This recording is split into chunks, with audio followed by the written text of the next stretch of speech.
What's up, tribe? How you guys doing? This is Cherish today, season 1, episode 4. So look, we start this episode off. Uncle Ben, he's out in the garden doing whatever it is he was doing, and here come Evan rolling up on him.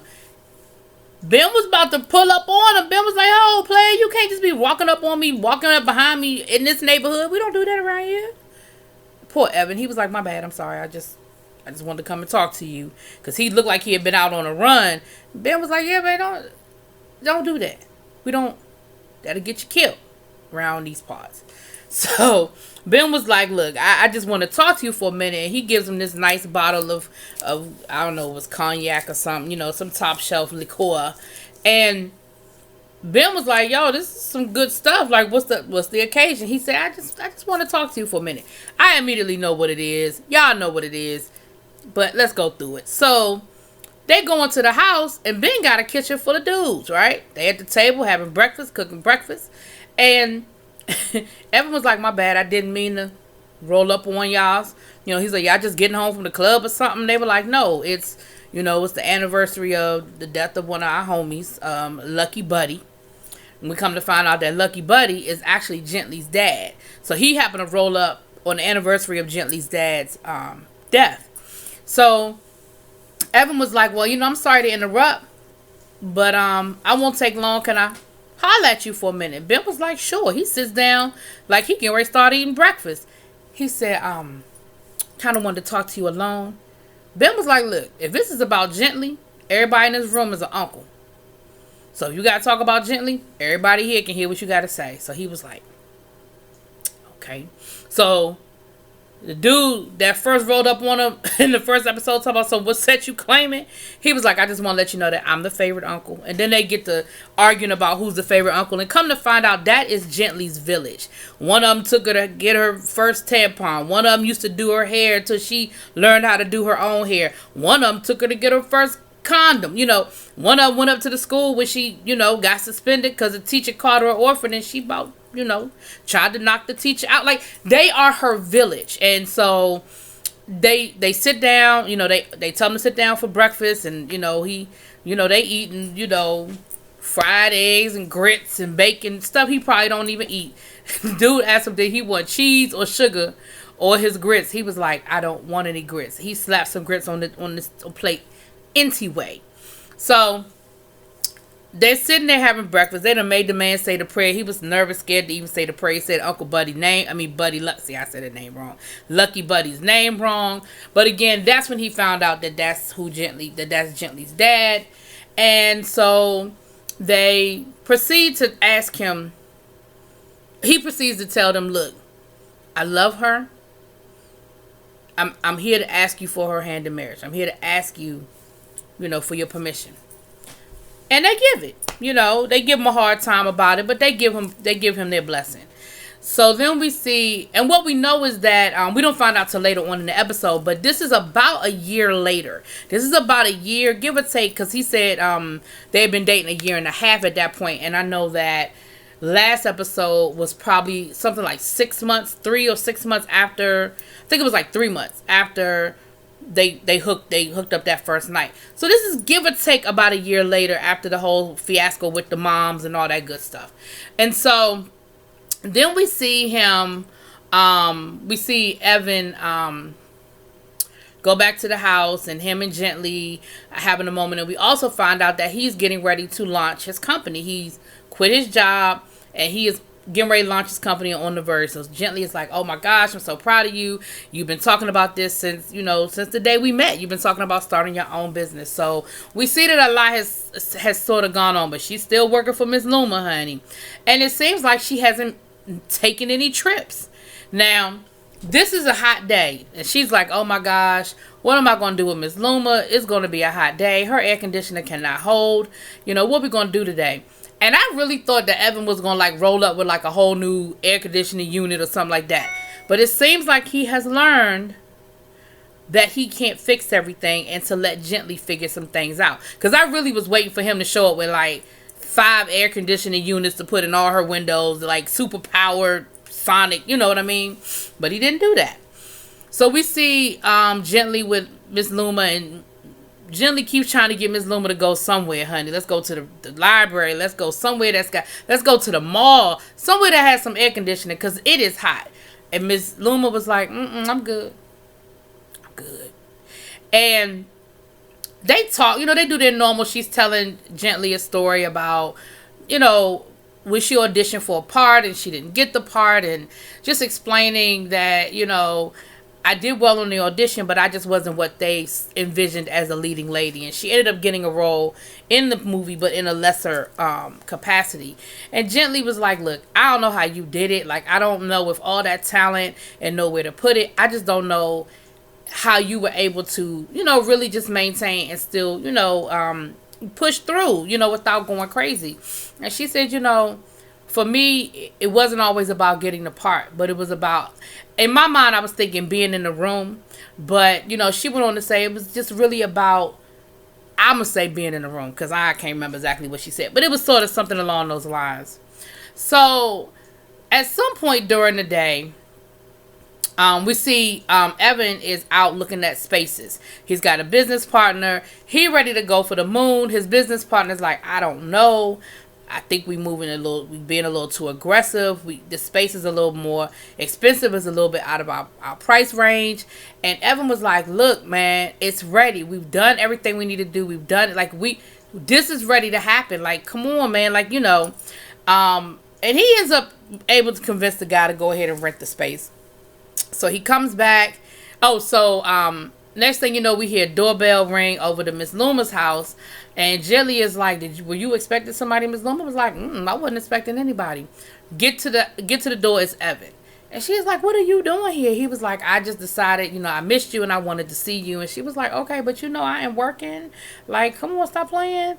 And he was like, yeah, you working, but I just want to come and take my lady off for an adventure. She was like, okay, well, why are you not at work? Now, I thought he said he had quit his job, but then when she said, why are you not at work? And he said, the boss gave me the day off.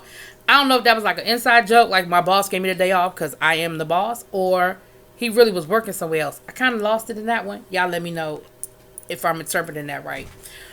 Next thing you know, Miss Luma is coming out, honey, with her sunglasses on and her purse because somebody done pulled up. She's like, there go my ride. And this whole thing had been planned. And the reason why Miss Luma kept saying no to leaving the house is because she knew Evan was on his way to come and pick her up. Evan done packed her overnight bag. He like, look, let's go. And she ready to rock and roll. Next thing you know, honey, they driving. I'm going to just say they driving up the coast. I don't know where they were going. But let's just say they were driving up the coast, honey. And they singing to some music. And they are having a good time. They just vibing. They having a good time. They get to the resort. It's a really nice little spot. Evan, he's top shelf everything, honey. She checks the bag and sees that he packed, he got her a new dress and everything. Just everything is perfect. And she's like, why do you treat me so good? And he was like, why not? Like, you deserve it. Like, I love you. Like, you deserve to be treated this way. And you see that Gently has opened up to a lot, but she still also has her guards up. She just can't accept the love. She just can't get past the fact that this man unconditionally loves her, and he's not purposely going to hurt her or disappoint her, and the things that she's always dealt with in her life. So we see that she's still struggling. She's doing a lot better, but she is still struggling. So they end up going on a hike, and honey, Evan done packed his bag, honey, like it is the apocalypse coming. But, and Gently is a pick up the bag and go kind of person. And Evan, he, like I said, he called, let somebody know they were leaving, said, I'll call you when we get back. He said, look, you just never know. But come to find out that this is a place that him and his grandfather used to go hike a lot. And so there are memories there. And somewhere along the way, Evan tells her, yeah, so, maybe, me and you can create memories here together, and, maybe we can come back here in a couple of years and we can make our plans and we can plan for our future. And in that moment, Gently is like, what's going on here? I think I figured it out. I think in that moment, you saw it click that he was that she suspected he was going to propose to her. So they finish. She ends up walking off, and Evan loses his mind. Like, And again, I think this might be a trauma that he has, because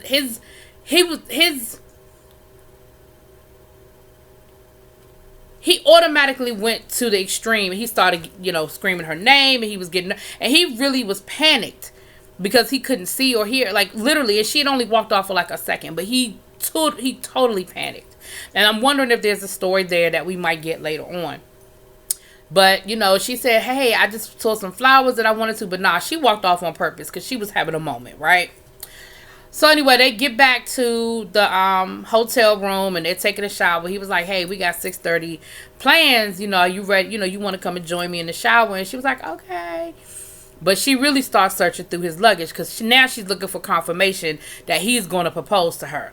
And she gets it. She finds the ring. Next thing you know, we see them at dinner, and they had a nice little 5, 10, 20 course meal, whatever. And at some point, he gets down on one knee and he proposes to her. You see the panic in her face. She is totally panicked. She looks around. She's like, oh my gosh.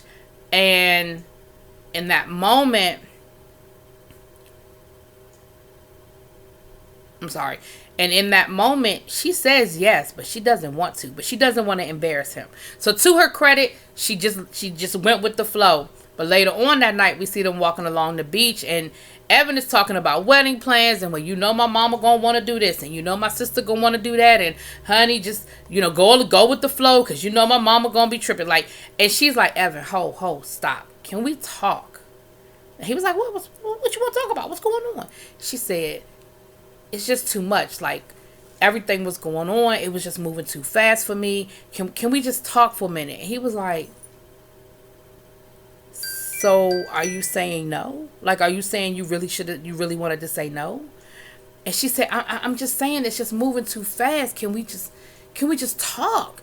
And he was like, well, what are we going to talk about?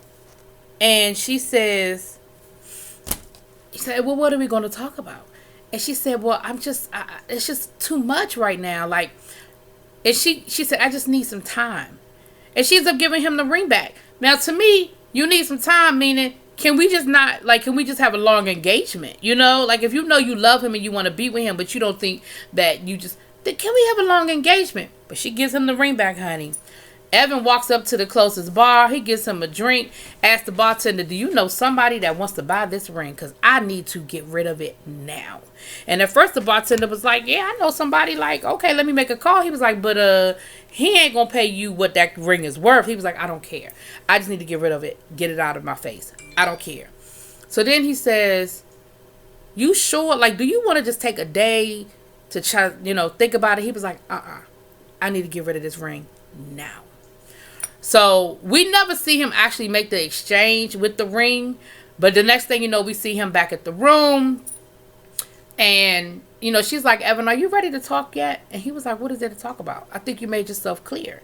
You're not ready to marry me. I'm not understanding what the problem is. But, you say you need space. You about to get all the space you need. And he starts packing up like, let's go. Now, at first I thought he was going to leave her there like she left him. But he didn't. Next thing you know, we see them pulling up in front of the house, at Uncle Ben's house. And she was like, Evan, nothing for me has changed. I still love you as much as I did this morning. But everything just can't happen on your timetable. I love you. I want to be with you. But I'm not ready for this step. And he was just like, okay. And he's crying. I felt so bad, honey. He was crying and he pulls off. And next thing you know, we see Gently with Uncle Ben, and she is crying. I mean, she is bawling. And she's like, I love him. I don't know why. I just couldn't say yes. I love him. And Ben tells her, I love Uncle Ben because he shoots it straight. He said, look, you don't trust easily, and I get it. It's hard for you to accept love, and you get that honestly. You done been through some stuff. He said, but at a certain point, you got to let all that shit go. You have to let that shit go. This man loves you. He's a good man. He treats you right. I see the way he looks at you. And you have got to let it go and just be happy. You just got to let yourself be happy. And he tells her, he said, go go to that man. And he gives her the keys to his truck. And he tells her, you take your ass over there and you go get your man. Now, on the flip side, Evan is back at his house. His brother-in-law's there talking about how bad things are between him and the sister. He said, look, let me tell you something. He said, I don't really teach no class on Wednesdays and Thursdays in San Francisco. I just rented me an apartment up there. And I just need to have somewhere to clear my head. He said, I know that's your sister and I'm sorry, but it just is what it is. Now, the first thing I thought about when he said that was, he must be making a lot of damn money. Do you know how expensive San Francisco is? So you mean to tell me you're flying to San Francisco every week and renting an apartment in San Francisco? I don't know what kind of job he has or what he's teaching, but clearly he's making some good money. That's all I could think of. Now, he didn't say he was cheating on the sister, but that's bad enough. And you gonna put that on him? That ain't right to put that on him, because that is his sister. So next thing you know, we hear Gently yelling because she's downstairs and he's up on his rooftop. Now, I'm thinking if they've been dating a year and a half, you ain't got a key to this man's house? You couldn't just walk in? But anyway, the brother-in-law tells him, he said, look, what you, like, she says, can we talk? Can I talk? He was like, talk about what?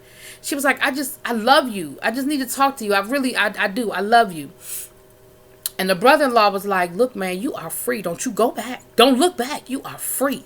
And at first I thought he was saying, don't look back. Like, don't hold on to what happened earlier today. Go get your woman. But then I realized he was telling him, run, boy, run. Don't you go back down there. But he does. He ends up going down there and they talk. And she tells him, she said, look, I love you, but I'm scared. Like, I'm just really scared to take this step. I don't understand why you love me the way you love me. I don't understand why I go to bed with kisses and I wake up with this and you look at me like this and you treat me like this. And she said, you're turning me into somebody that I don't know. Like, I don't know this person. And I'm scared of it. Like, I don't know how to take it in, and he tells her, he's like, you just got to trust me. You just got to love me. So then she asked him to marry her. And he said, oh, no. You ain't going to go back to Ben and them and tell them that you proposed to me. So he gets down on one knee and he proposes to her again. And she accepts and they all happy and in love. But, in the back of my mind, I'm like, but where the ring at? Did he sell the ring? That was a 10-carat ring. Now, I know he got money, but that was a 10-carat ring. Child. Anyway, that's what it was. Good episode. Once again, I really liked it. It was kind of predictable. I kind of saw where this whole thing was going. But once again, I'm glad that they didn't drag it out. The thing I'm loving about this show is they have the beginning, the middle, and the end in one episode. I'm glad they don't drag this thing on for weeks and weeks and weeks. And them, so I'm glad. Anyway, let me know what y'all think. Drop it in them comments. Peace.